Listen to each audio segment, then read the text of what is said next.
Now, what if I told you that the brand new $3.5 million sports car that Rockstar just added still isn't the top performing sports car? That would be kind of crazy, wouldn't it? Well, let's find out in this video.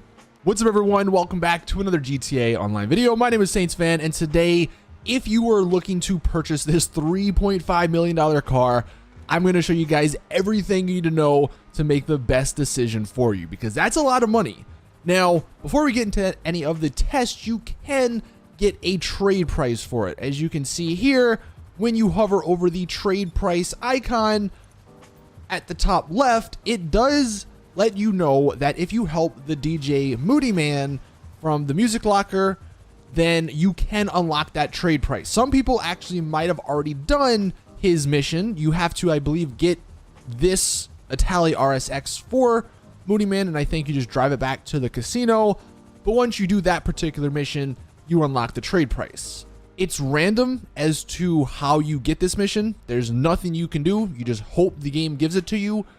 And if you don't get it, then good luck. You have to wait another 8 hours to get a new DJ mission.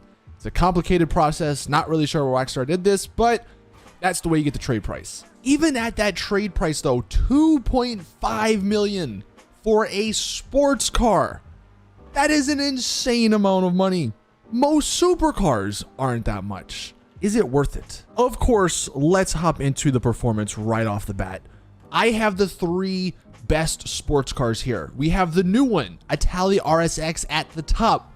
At the bottom left, we have the Pariah, the most broken car in the game. This is the fastest car. It's the best sports car. It has been for the last like 2 years. And then at the bottom right, we have the Italy GTO, which is almost a notch under the Pariah. It's still head and shoulders above every other sports car. So, putting them through just this straight line test, you can see actually the new car, both actually the Italys, have a much better acceleration, a much better start than that Pariah. But then that Pariah just sort of kicks into 11th gear almost and starts getting speed. The Italy GTO at the bottom right does fall back, so that one definitely is not comparable. But I will say the Italy RSX, this new car, we hit, I think it's like 152, 153 top speed on just this little test here. Now, unfortunately, as you're going to see at the very end, the Pariah does still slightly beat out the Italy RSX. It is very, very close. I think that's because somehow at the very end, the Pariah hit like 160 miles an hour. But that Italy RSX was literally only a hair behind. And then the Italy GTO comes in a significant amount later. So as far as this new $3.5 million supercar or sports car compared to the Pariah, I would say it's pretty neck and neck. I still think the Pariah, I mean, as you saw, it'll get it in top speed just because of the broken mechanics of that vehicle. It got to like 162, where the RSX only got to about 152. But I feel like for most races, they're going to be very comparable.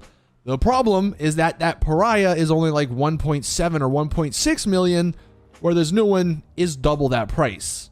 Now, I will say you get some good stuff for that price. Is it worth it? Probably not, but the car looks incredible. I mean, just, you cannot deny the fact that this car just looks beautiful. Like, it's pretty well made. The interior is solid. You have unique rims. The spoiler, if you haven't noticed, you'll see it in the gameplay in a minute.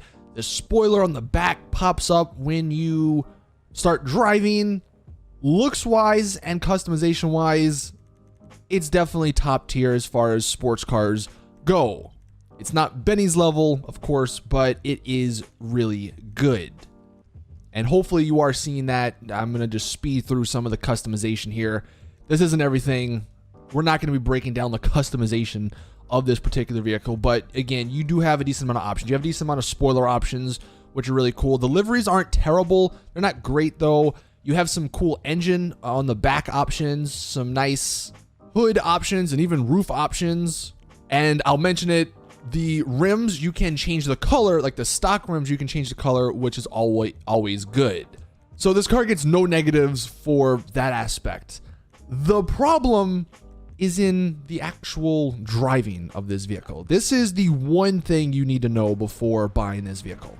Because even if you have the money, you're like, man, I got the money, I want to buy this car, you should just know it's got a major issue. And it's an issue only if you think it's an issue. It is exactly like the Italy GTO in that this is just, it's like a wild animal you're trying to drive here. I'm going to just drive, you're going to see just some generic gameplay, some driving with no cars on the map. You lose control of this so easily. The Italy GTO you lose control of a lot, but it doesn't go nearly as fast as this vehicle. Any sort of bump you can see pretty much every single time I lose control. You get off the ground a lot because you're going so damn fast. This car unfortunately falls into that, like the weird mechanics Rockstar has in the game with suspension, in that anytime the road isn't flat, it will start bouncing. And of course, because of that bounce, that's how you lose control. That's how you go into the air, and that's how you lose control. And because this vehicle goes so damn fast, all of those little minor bumps, they get amplified. So I would just say, if you're buying this car for $3.5 million, if you don't have $1 billion, right? If you're actually spending your own hard-earned money on this vehicle, know it's gonna be very annoying to drive in free roam. Now, that's not to say you can't, because, hey, maybe some people out there have tamed the Italy GTO, and maybe you can tame this vehicle as well.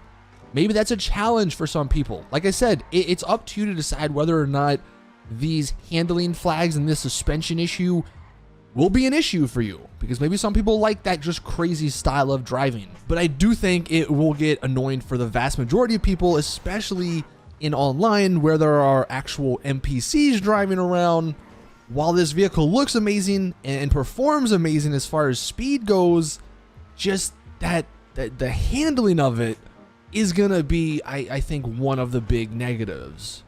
Even at the $2.5 million price, I don't know if you could really justify that. It's also something I hope that this isn't Rockstar, what they're doing going forward with the economy. Like I said, this is a sports car for $3.5 million. I mean, are we going to start seeing supercars for $4 million and weaponized vehicles for like $8 million? I don't know how far this is going to take us.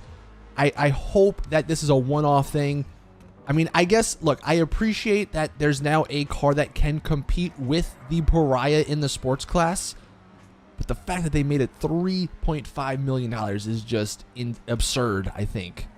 Of course, you guys in the comment section can let me know what your thoughts are on this particular vehicle. It's fast, yes, but it is a hard vehicle to handle. And you guys in the comments, let me know, do you think that's worth $3.5 or even $2.5 million? Anyway, thank you guys for watching. Hope you guys have a great rest of the day.